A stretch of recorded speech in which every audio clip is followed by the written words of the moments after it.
Politics is sometimes more about grandstanding and claims, appealing to emotions and show of strength. But at the end of the day, it's the numbers that do all the talking. As the Maha crisis continues unabated, it's been another day. That is the angle we're looking at today. What are the options ahead for both sides, and who are the key constitutional authorities who are going to eventually decide what happens? They will play a crucial role in the days to come. But first, let me take you through the biggest highlights of the day. So number one, the Shiv Sena has sought action now against 16 MLAs, and these rebels, meanwhile, have sent an affidavit saying they weren't forced by the Eknath Shinde camp to join him in Guwahati. Remember, this comes after one of the MLAs has been saying that he was threatened and dragged and sent to hospital. Now, in the last 2 days, there have been two emotional appeals. One more came today from Uddhav Thackeray, though he made it clear that when he's wiping his eyes because of COVID-19 that he's not crying. But he did also put out a dare. He said that if you want to leave, leave, but don't use Bala Sahib's name. That shows you that the real fight today is actually for the legacy. The other big development is a BJP meeting at Devendra Fadnavis's house. So far, the BJP has been saying that they have nothing to do with the entire situation. And violence has broken out in some parts. Workers have vandalized the offices of rebels. Two of the Shiv Sena MLAs who are in Guwahati, their offices have been ransacked in Mumbai city. We also saw a rally of supporters behind the Chief Minister. So all of that visual coming out from Sena Bhavan all day today. And there's a crucial meet going on between Sharad Pawar and Uddhav Thackeray as well. Now, we also know that Aditya Thackeray has been speaking, and we will be getting you all the latest on what he has said.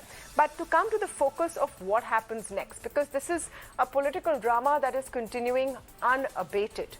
But at the end of the day, beyond the claims, there are three key constitutional figures, I would say, who will play a very big role. One of them is Narhari Zirwal. He's a deputy speaker. Now, why is there a deputy speaker? I'm going to just take a second to explain this. Maharashtra right now does not have a speaker.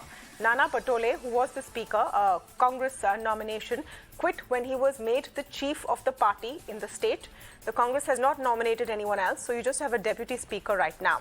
He is the one who will decide on the disqualification request of the 16 rebel MLAs from Uddhav's Sena. He can call for a floor test once the House is in session from the 18th of July. And whenever that floor test happens, he's the one who will conduct it. So an important role there. Let me also talk about the governor. The governor is the other very important role who has COVID-19 right now. Bhagat Singh Koshyari can convene the assembly to conduct the floor test before the official date, which is 18 July. So till 18 July, it's Bhagat Koshyari who can call for a floor test.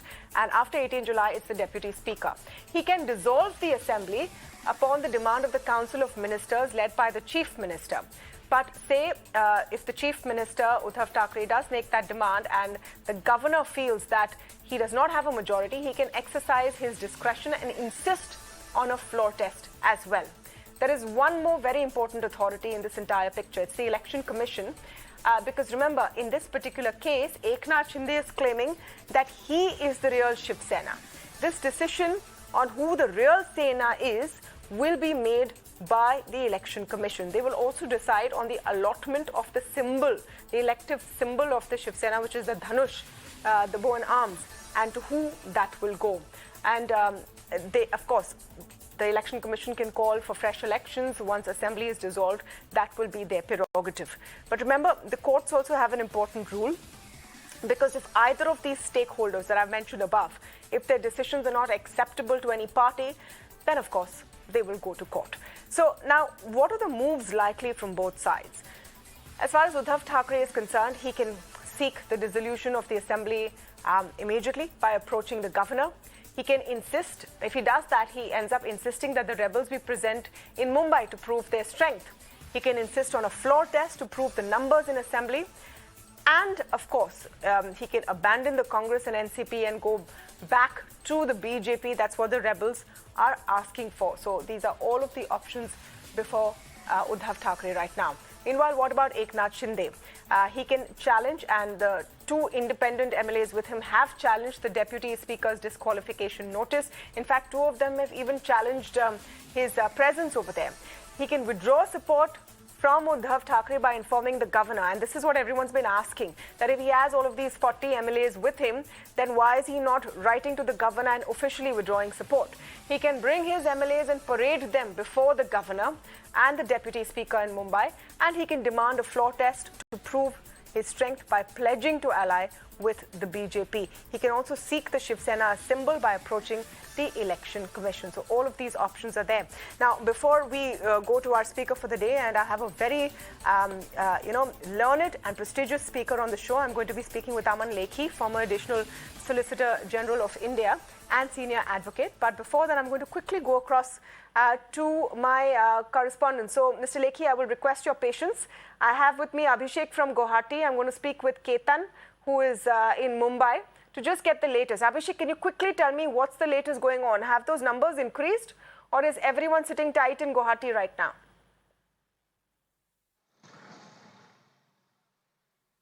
See, definitely the numbers are increasing, and today also Sena MLA Dilip Lande had joined the camp and making the number 238, and some more are expected tomorrow along with Sena Rebel as well as Independent. So definitely for Shinde camp numbers are rising, and what is happening at the moment is they are making out of a strategy. Basically they have submitted an affidavit to the same deputy speaker whom the Independent have challenged, that why is he there, because they are telling that he is being biased. He is listening to the petition being filed by the Sena to disqualify 16 MLA, but he is not listening to us. We have filed an affidavit mentioning 37 of us. So give us a title of a separate group so that we withdraw our support from the MVA government and ask the governor for floor test.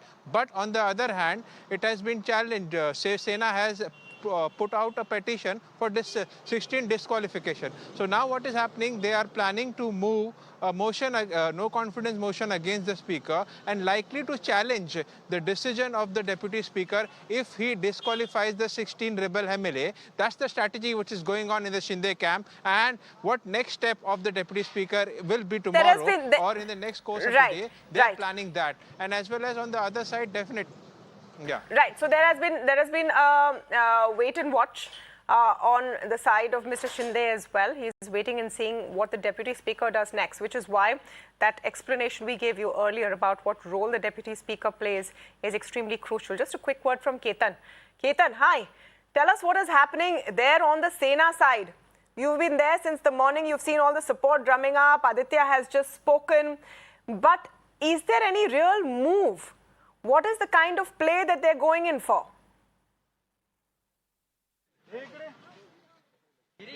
Well, let me give you a visual here, right here. So the MP of Mumbai, Gajanan Kirtikar, has just emerged out of a meeting with CM Uddhav Thackeray. Gajanan ji.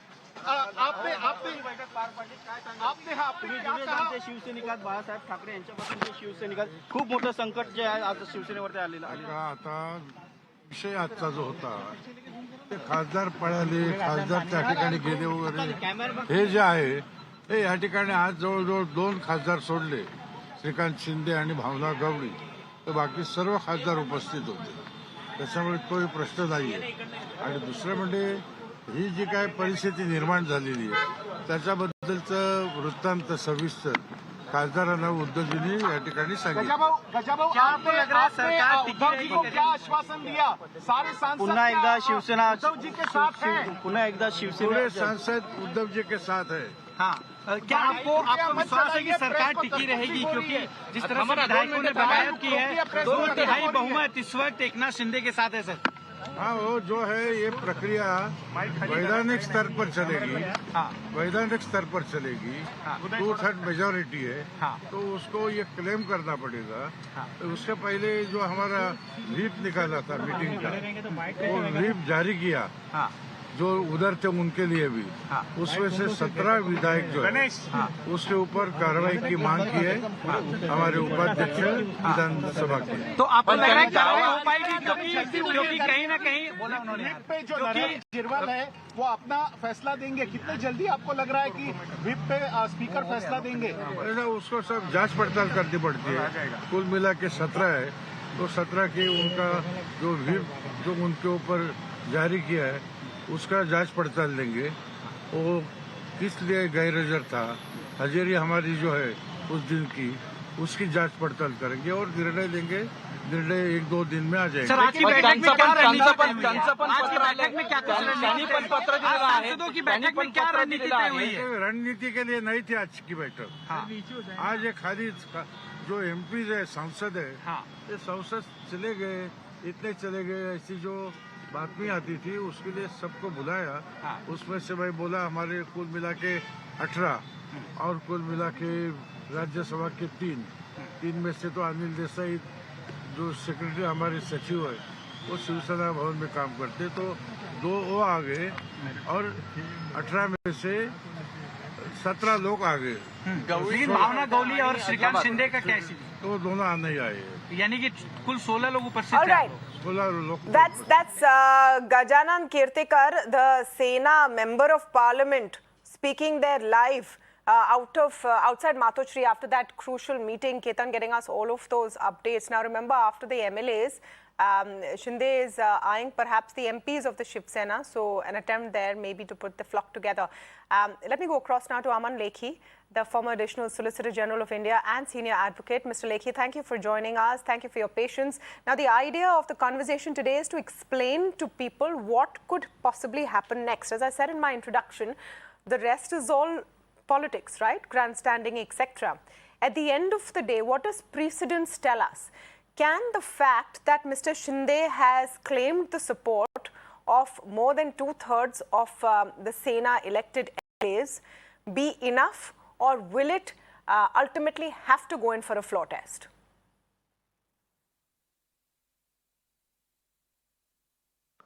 Well, the claim of Shinde by itself it will not be decisive, because in the scheme as it stands, the decision will be of the Speaker. And for that, it's necessary that he move away from Assam and reach Maharashtra. That said, the 2/3 is relatable to the 4th paragraph of the 10th schedule, which talks of merger, and the issue which would arise is whether 4 can at all be invoked, because I do not and I cannot possibly glean from whatever I'm reading whether Shinde wants to merge with the BJP. In fact, the statements which are coming quite clearly suggest that he is intent upon saying that he is the real Shiv Sena. Now, how does that statement fit in with this question of 2/3, which contemplates merger, is also something which will have to be examined. That said, there's been a lot of shadow boxing on the part of the Shiv Sena and the NCP, and no real action till today, when for inexplicable reasons of those who are actually moved away, disqualification notice has gone only to 16. Now, as far as the disqualification notice is concerned, whatever I read in the newspaper very strangely is referring to a whip, which in my opinion is the weakest possible case for the purpose of disqualification, when a clear case of disqualification of voluntarily giving up membership was squarely attracted where Shinde is concerned. But for reasons not forthcoming, no action was ever taken against Shinde. Now, the action was not taken against Shinde and the others because the disqualification could, in that event, reduce the strength and that way ease it for the BJP to claim majority, which is what was to be avoided by the NCP and Shiv Sena.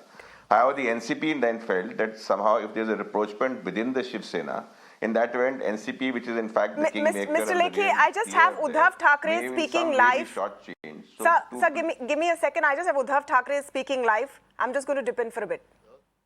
गद्दार आपल्यामध्ये नको आहेत, गद्दारांची अवलाद नको, ती पुन्हा एकदा समोर आलेली आहे. आणि वेगळा एवढ्यासाठी आहे किंवा नाही, जे मी म्हणतो ते की 3 पक्षाचं सरकार आहे.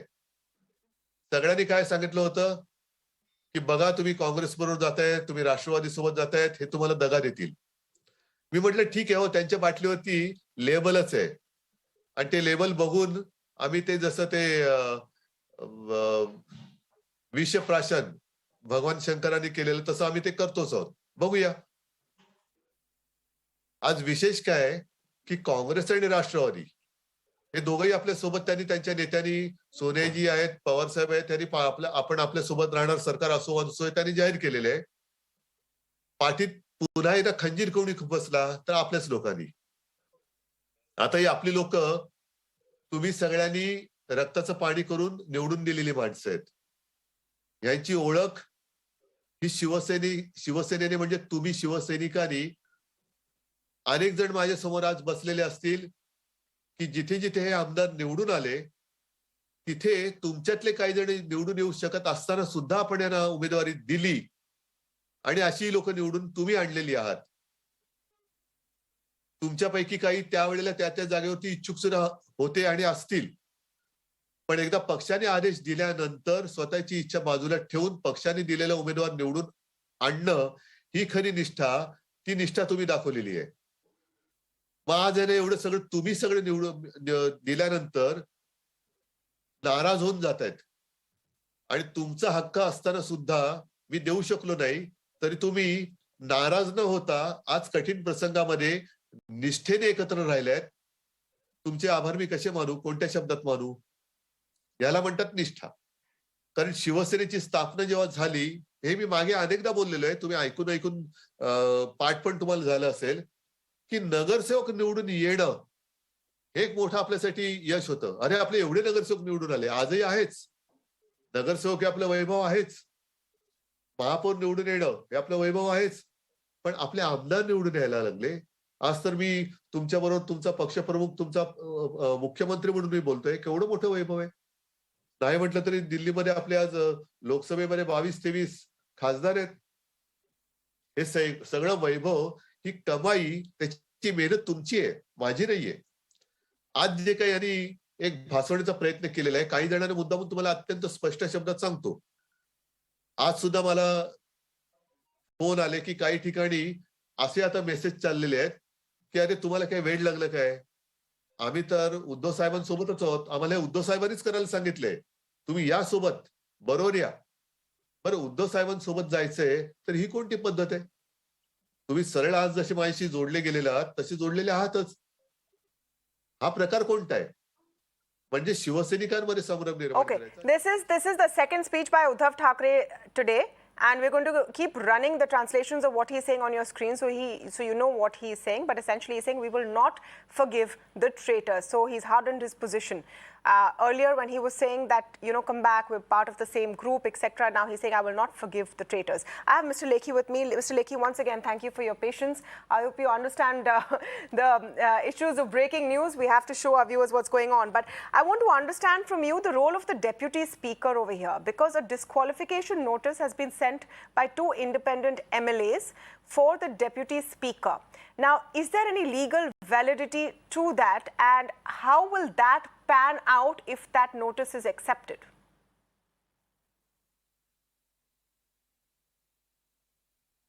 No, as far as the law is concerned, the authority to decide the Deputy Speaker. I do not know the reason this notice has been sent, on what basis they are seeking the disqualification. Whatever I happened to read generally was that they were essentially saying that he is biased, and because he is biased, he is for that reason disqualified. Now that is not a ground which is at all available, because there is no other authority which can decide.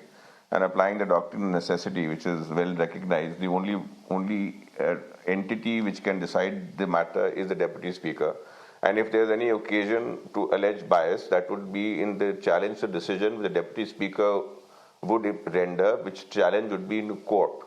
So merely sending a notice by itself would not in any way advance the case. It's basically making a base for a future challenge to what is more or less a foregone conclusion, that the Speaker, should he decide before the 19th, because that's another problem. And thanks to Supreme Court, a problem festers, because even the Supreme Court has said that there is no time limit within which the Speaker can decide. So the Speaker can issue a disqualification notice and yet not decide it, and give time for whatever mischief or manipulation which is quite rampant and visible right now to in some way continue. So the notice by itself would not in any way avail, and in fact the notice itself seems to be part of a larger strategy to eventually impugn what is a foregone conclusion about the decision which the Speaker, whenever he renders, will give on the question of disqualification. Now, to understand the strategy behind asking to suspend the 16 Sena MLAs, does it help in reducing the halfway mark required? And is that a very close calculation why only 16 and not more, because beyond a point it will help the primary opposition party, which in this case is the BJP, if the halfway mark reduces. So is that what is behind the thinking?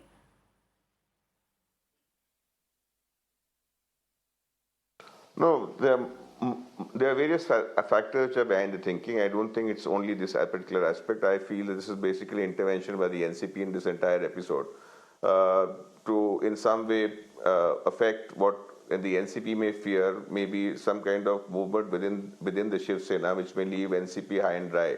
The fact that only 16 are there itself will raise questions. In fact, by reason of the fact that you confine it to 16 and in some way classify the 16 differently from the others, which shall render this particular process suspect, because insofar as the MLAs are concerned, the MLAs are there in a group, and if it's the movement away and being stationed in Assam, the reason for this particular action, then in that event, the exclusion of the others just defies sense.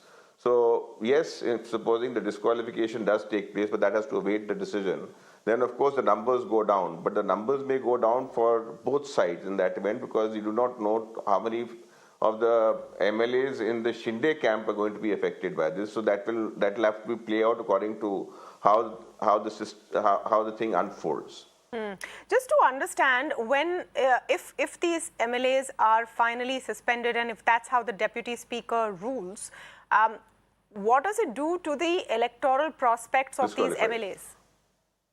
What happens to these MLAs who are being suspended if they are eventually suspended? Is another. No, disqualified. We're talking about disqualification. Disqualified, it's a disqualification, the 10 schedule. So it's not when they are the question is, now the disqualification, you see, the 10 schedule was brought in to inject some kind of ethics into this particular process, but it actually woefully failed to achieve this particular objective. It had initially the split and the merger, and the law commission had actually said do away with both split and mergers, because just confine it to disqualification. For reasons which are not easy to understand, while split is excluded, merger was maintained, because merger suits all political parties. Because what is actually happening right now will benefit one party now, may benefit another party later. So because the merger benefits, in that event it may be of some use, so therefore merger actually stays. Now, when merger actually stays, the purpose of this 10th schedule is in fact defeated, because the motivations which actually in some way govern this particular exercise, and which is supposed to be in some way affected by the 10th schedule, remain completely unaddressed. So that is essentially the problem, which is made worse by the fact that the Supreme Court has held that notwithstanding the disqualifications, the person disqualified may yet contest the elections. Now, the whole exercise is to remain in politics. If the whole exercise is to remain in politics and profit out of it, right? Obviously, it doesn't require too much analysis to know that it's not morals or principles or scruples which is motivating anyone. Yeah. It is a purely private interest and some kind of other concern which is motivating. Now, if supposedly they can contest again if the Supreme Court permits, the Supreme Court says, okay, the Speaker can actually wait indefinitely. So the Supreme Court has also said that you cannot actually issue a habeas corpus to actually reach those who are actually, say, in this particular point of time in Guwahati. And the Supreme Court says that, okay, you may be disqualified, but you can contest again. Then where is the sting? There is no sting. As far as the person disqualified will suffer the disqualification to contest again and repeat the same activity. So that's the problem which we will face. So that we need to have, apart from in fact having a course in ethics and morals to correct our behavior, change the law. One more important point. Right now you have Eknath Shinde claiming that he represents the Shiv Sena because he has most of the elected MLAs from Shiv Sena with him. How will that be put to test? Because anyone can claim anything, but what will give that claim any credence? No, as far as the claim is concerned, he can't sit in Assam and make the claim because the method in which the claim has to be verified, and the verification can only be done by the Deputy Speaker. One. Number two, as far as the claimants of the party is concerned, and that's very important, there are two aspects to it. One is the legislative side, the other is the organizational side. Now, when you talk about the Election Commission decides which is the party will look into both aspects. That is the organizational aspect as also legislative aspects. What you see today, what Thackeray is doing is, Thackeray is talking about the organizational aspect, basically to say that as far as Shinde is concerned, Shinde may be having the MLAs, but as far as I am concerned, the organizational heads are with me. Whether it is true or not, that is for us to see. We do not know. So that is an issue which the Election Commission will look into. Okay. But what in some way muddies the water over here is the question of disqualification. Because the question of disqualification means that the person has given up the membership. Now, can the person who's given up the membership at the same time claim that he is the real member of the political party to which he is actually staking a claim to? And the question of giving up the membership is the domain of the Speaker and the discipline, the 10th schedule, whereas the Election Commission on the different facet altogether cannot interfere with this as to deal with the claim of those who are actually in the party. So this is a very vexed issue which will require some kind of legal resolution. Well, it's going to possibly land up in court, and which is why, despite everything you see on your screens, this is some time away from really being settled between, Mr. Eknath Shinde and Mr. Uddhav Thackeray. It cannot happen from Guwahati. They will ultimately have to come back here and prove their claims. Thank you so much, Mr. Aman Lekhi, for giving us some clarity on this issue and where things may head. I'm going back, meanwhile, to the live speech from Mr. Uddhav Thackeray, the Chief Minister of Maharashtra. Let's listen in.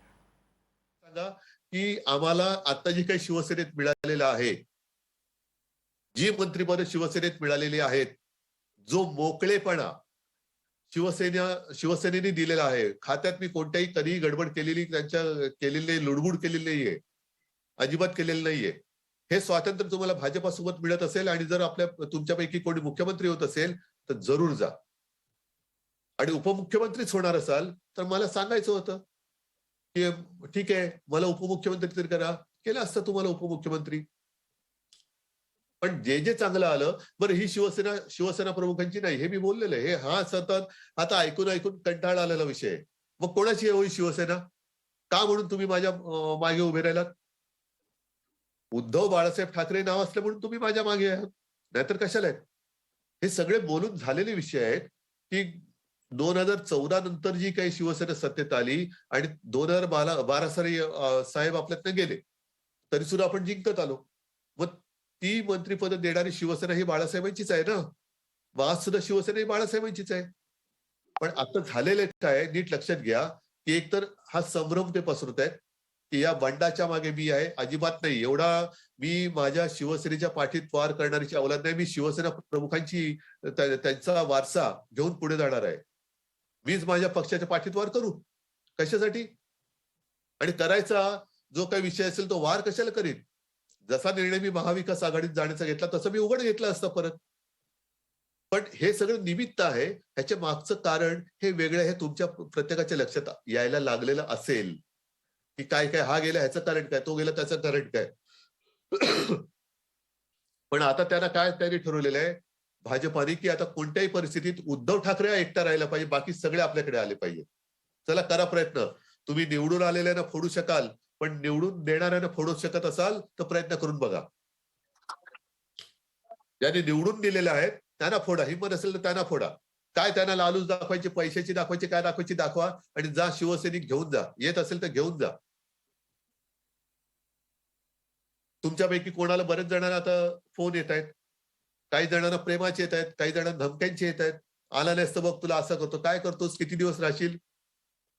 दिवसभर खाली मी त्या दिवशीच बोललो होतो की शेराला सव्वा शेर भेटतोच, तो भेटतोच. त्याची नांदी ही कदाचित असेल, त्याचीच ही नांदी असेल की शेराला सव्वा शेर भेटण्याची वेळ आता जवळ येत चाललेली असेल. आणि त्याच्यासाठी काय सांगावं की आई जगदंबेने ही जबाबदारी आपल्यावर टाकली असेल की ही याला तोडीस तोडीस फक्त शिवसेनाच होऊ शकते.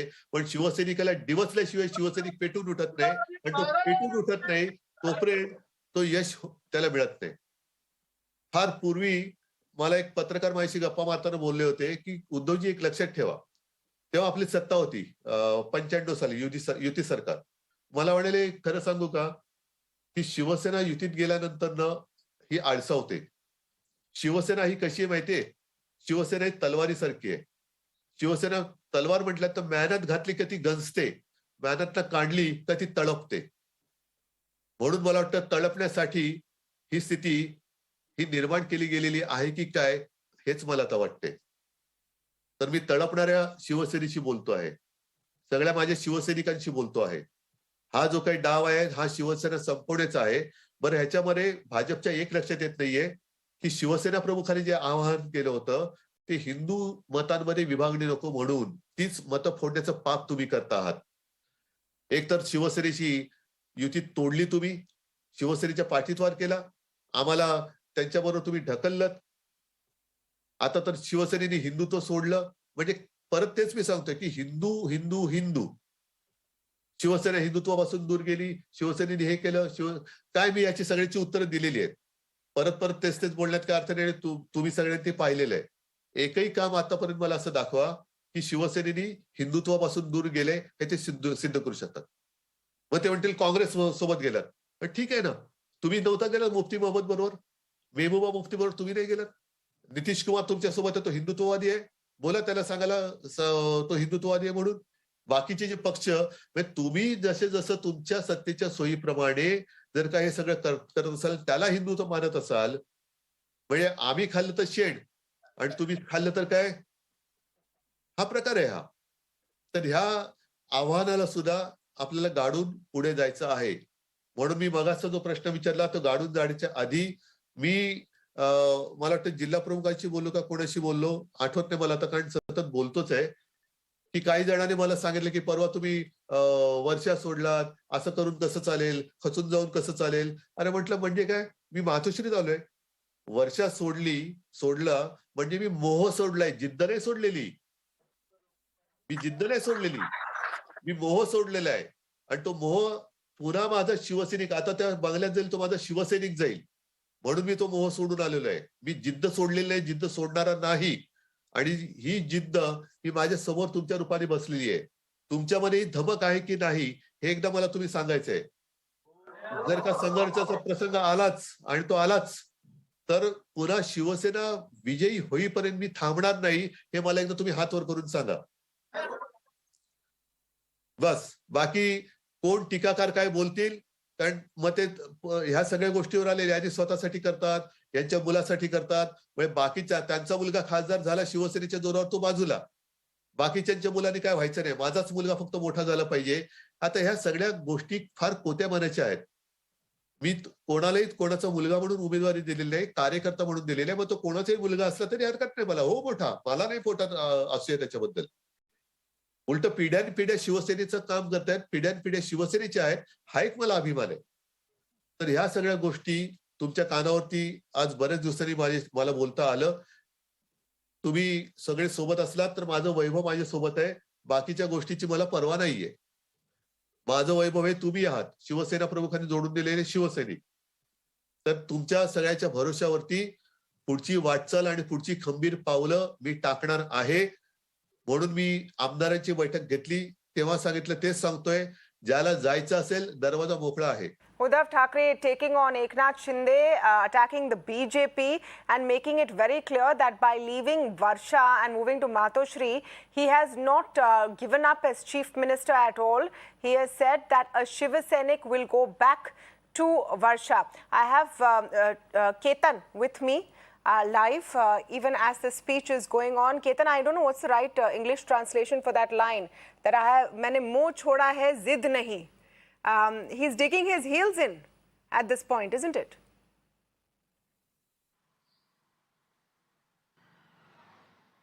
Well, very wise choice of phrase.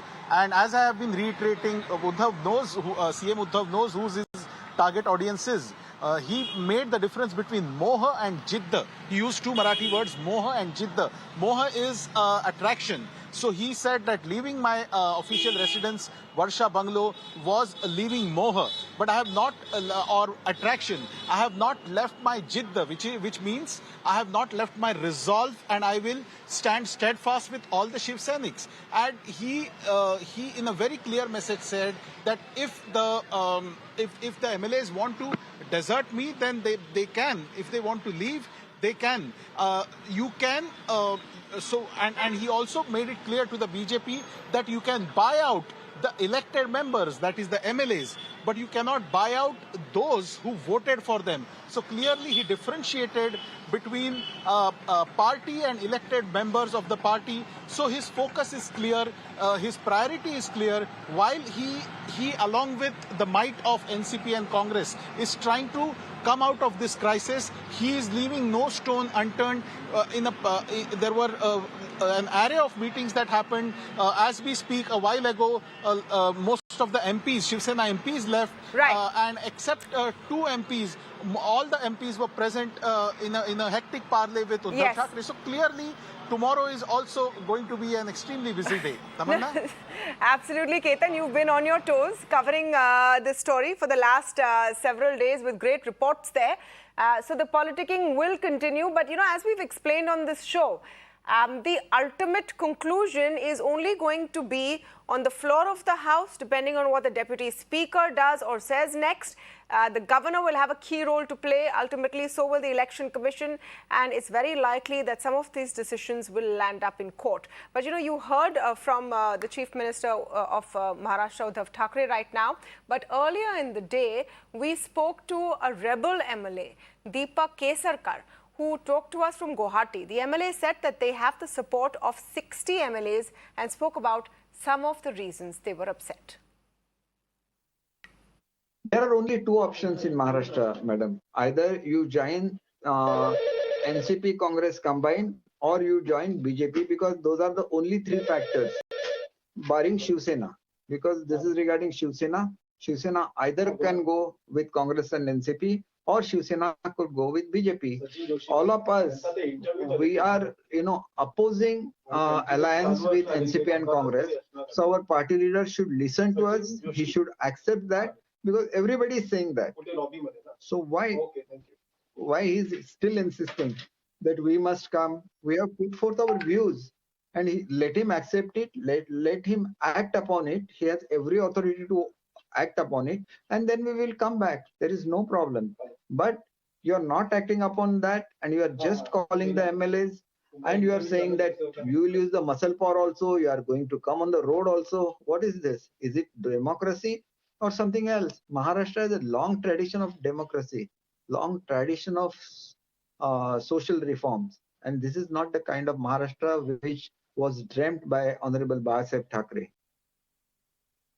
All right, we'll take a very short break on Beyond the Headline, but when...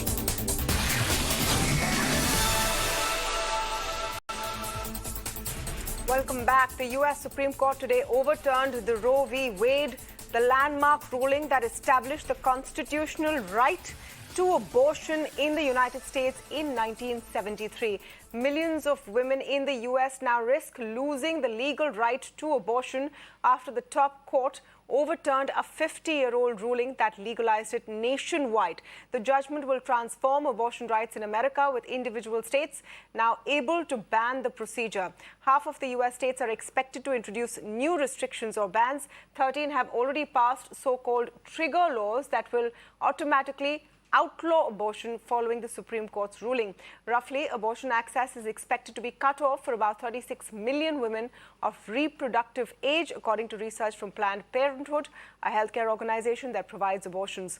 Meanwhile, ex-President Barack Obama's wife, Michelle Obama, said, and I quote, "I'm heartbroken for people around this country who just lost the fundamental right to make informed decisions about their own bodies," unquote. Let me first go across to my colleague Archana, who's joining us with more details of this.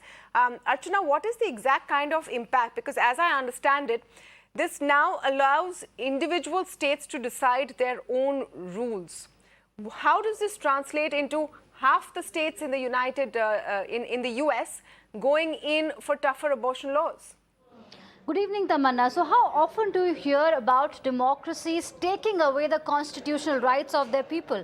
We are talking about the world's oldest democracy, the United States of America, that has overturned a 50-year-old ruling that allowed women to abort the fetus. As you asked about the impact, there are some very, very serious implications.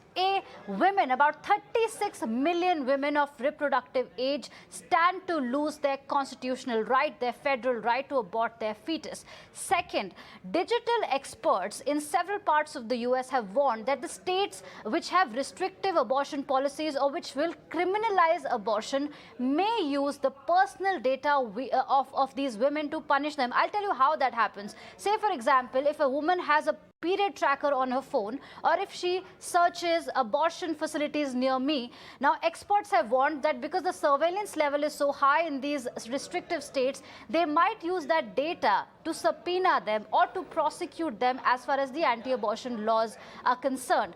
Now, as you rightly said, that more than half of US states are planning to ban or restrict abortion. 13 have already done that. A lot of states are on their way, are almost through with their legislations that will prohibit abortions or ban them outrightly. Critics have called it a dark day in America's history. What's happened is today, a lot of women say that it is anti-women. It does not factor in consent at all. It is going to severely impact the immigrants, the underrepresented, the black community, and a lot of women who are from the poor and marginalized background. I would like to highlight one very important point. Opinion of one of the judges who gave this verdict, Justice Samuel Alito. He's the same judge whose draft got leaked last month that led to nationwide protests by women activists. Now, Justice Samuel Alito said that abortion presents a profound moral issue on which Americans hold sharply conflicting views. This is a 1973 case, Roe versus Wade. Let's talk about the world's largest democracy, India. Now, abortion has been legal in India since 1971, 2 years before the US made it legal. Now, by the virtue of MTP, which is Medical Termination of Pregnancy Act, pregnancy up to 20 weeks is allowed to be terminated in special cases. Say if a woman has a Down syndrome or is a rape victim or has serious heart issues, then their pregnancy can be terminated till 24 weeks. Tamanna, over to you. All right. Thank you so much for that detailed explanation of what really has gone on. Mishi Chaudhary, advocate and civil liberties activist, joins us now on the show for more perspective of the story and its impact. Mishi Chaudhary, thank you for speaking with us here on Mirror Now and on the Beyond the Headline show.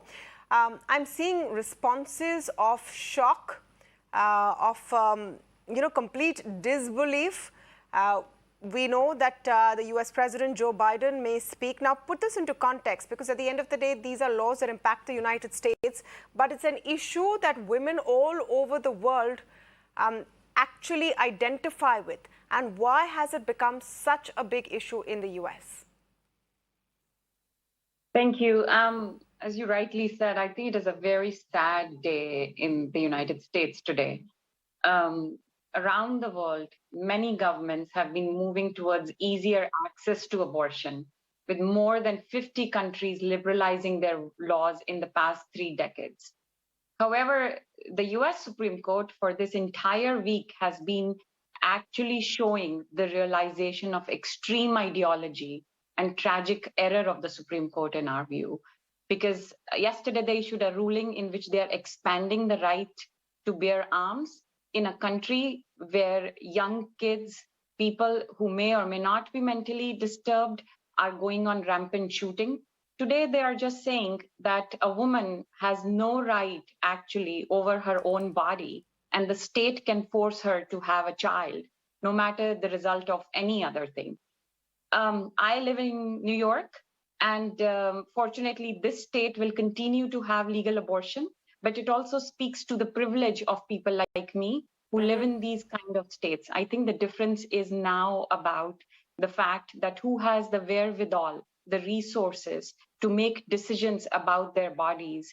And that's why the women have been now treated as second-class citizens in so-called country, which is supposed to be the leader of the free world. So, no, Mishi Chaudhary, just explain to us. We know that there are 13 states which already have their rules in place, which will come into practice more quickly. We know Texas may be perhaps the most extreme, where they outlaw abortion as early as 6 weeks.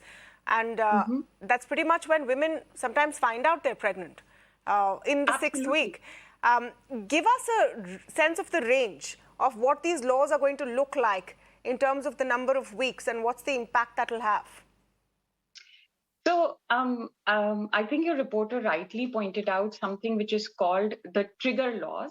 13 states across the country have already signaled their readiness to ban the abortion by passing so-called trigger laws.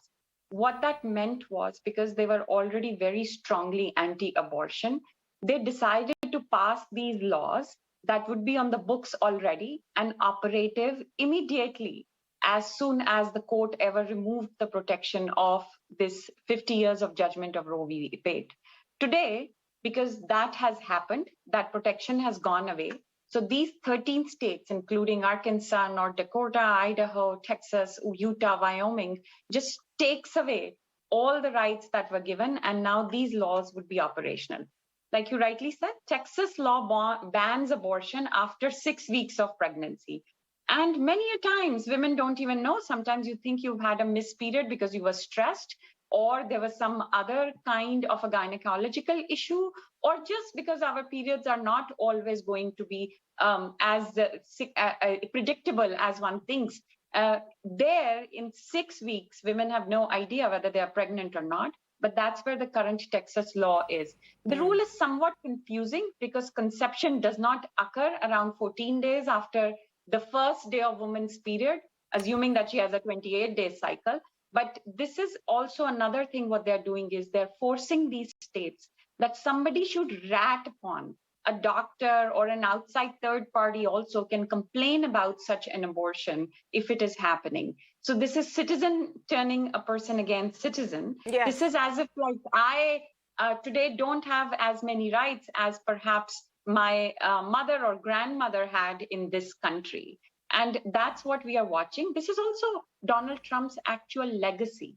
I think that time the Democrats did not really push for Merrick Garland's appointment. No, you have to also put this into perspective. If it has been left to the states, and today if 50% nearly of states in the United States will go in for stricter abortion laws, then it is reflecting the will of the people, in a sense, of half of America. So bigger questions there of what the American people think are the rights for women. The thing is, abortion is so personal. A lot of exactly. times, I'm saying it's scary. It's scary that, half the people would think this way. I just want to put this into perspective for our Indian viewers of what the MTP rights are here in India, and which is one of the most forward actually in the world. So the gestation period is 20 weeks till which you can legally go in for an abortion in India. This was recently extended to 24 weeks under certain conditions, with 2 doctors giving approval. These conditions are for survivors of sexual assault or rape or incest, minors, change of marital status towards during the pregnancy, that's widowhood or divorce, women with physical disabilities, mentally ill women, women pregnant with a child that has fetal abnormalities, women with pregnancy in humanitarian settings or disaster or emergency. So you're giving women rights. These are laws in India. How do you look at that? I think this is a sign of the fact that America tries to tell the rest of the world how progressive it is and actually looks down upon many other countries without looking inwards. This is also a country where the same people who are talking about pro-life when it comes to abortion don't care when that fetus is born and turns into kindergarten or elementary schools and is gunned down in the name of the Second Amendment. And you're absolutely right to point out that what India's amendment reflects is the way life is lived today, what women actually go through, what are the problems, what are the various times and conditions when perhaps an abortion is required. And sometimes one also would wonder, I, as a woman, how much right do I have on my own body that I have to get permission from someone else? And the state thinks it has perfectly justifiable to tell me what to do or what not to do. Having a child is not a small decision by any means. And people who have to go through this, they also understand what it entails. I think what this is going to do, and especially, we obviously think what laws do and how important they are. Right. And as a lawyer, I have a lot of belief in that. But this is not going to take away abortions. What this is going to do is increase those illegal abortions, those unsafe with health ones. risks. Absolutely, it's going to drive it underground. Women's lives will be at risk. So yes, that's why so many comments coming in from the United States. It's an international story we're covering this evening on the show. Thank you so much, Mishi, for joining us on the show and giving us your views. Now, thank you. Now back home, as the race to Raisina Hills heats up, NDA's presidential candidate Draupadi Murmu filed her nomination in the presence of top BJP leaders, including Prime Minister Modi, Home Minister Amit Shah, Defence Minister Rajnath Singh and Party President JP Nadda. They were all present. Key opposition leaders, including those from the YSRCP and Biju Janata Dal, attended the function. Draupadi Murmu, a tribal leader from Odisha, is pitted against the opposition's joint candidate Yashwant Sinha. There have been appeals that have gone out from JP Nadda as well as Murmu to opposition leaders, including Sonia Gandhi, Mamata Banerjee and Sharad Pawar, to support her candidature. देखिए, मैं इस विषय में अपने नेतृत्व को बहुत ही बधाई देता हूं कि उन्होंने एक ऐसा कैंडिडेट जिसकी आज के समय में बहुत बड़ी आवश्यकता एक लग रही थी। आखिर ट्राइबल जगत का भी एक बहुत बड़ा स्थान अपने देश में है, इसलिए एक ट्राइबल कैंडिडेट को देकर के एक बहुत ही अच्छा काम किया है। I think it's not about politics anymore. It's really about sending the message of inclusiveness and letting a strong message go to the whole country that when it comes to important issues like these, and especially when it comes to a candidate like this, that we are all united and one. It's going to be a tough task for the opposition to fight it out after the candidature of Draupadi Murmu, and those signs are already being seen. The JMM, which is an ally of the Congress, has reportedly deciding to vote for Murmu. So that entire pitch of a political comeback seems to be difficult for the opposition right now. Another big national story, an important one. The Supreme Court has upheld the clean chit given to Prime Minister Modi in the Gujarat 2002 riots case. The top court dismissed the plea filed by Zakia Jafri that challenged the clean chit to Modi, who was then the Chief Minister of Gujarat. The three-judge bench and the SIT has not found any conspiracy, and the plea is devoid of merits, is what the court said. Zakia Jafri is the wife of Ehsan Jafri, a former MP who was one of those killed in the riots. Big vindication for Prime Minister Narendra Modi. You remember who he was, then the Chief Minister of Gujarat when the post-Godhra riots happened, and he has been facing the taint off and on regarding the riots, and he has been accused of being involved in the riots. But today the Supreme Court has given him a clean chit, and not only Prime Minister Narendra Modi, but also top bureaucrats and politicians against whom there were charges. Remember the Zakia Jafri, who happens to be the wife of Ehsan Jafri, who was killed in the riots, and social activist Teesta Setalwad were the one who had moved the Supreme Court challenging the clean chit given by the SIT led by former CBI Chief R.K. Raghavan, and which was upheld by a magistrate court and also Gujarat High Court and now the Supreme Court. Well, that's all the time we have this evening.